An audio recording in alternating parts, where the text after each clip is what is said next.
Hi hello ఈరోజు మనము chilli పిక్కులు చేసుకుందాము.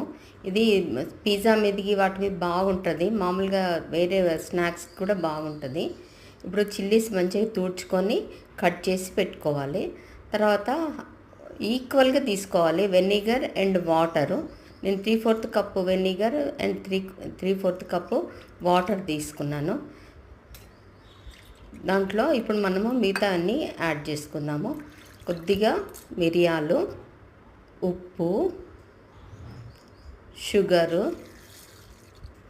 అన్నీ 1 టీ స్పూను, కొంచెం వెల్లుల్లి చేసి బాగా బాయిల్ చేసుకుందాము.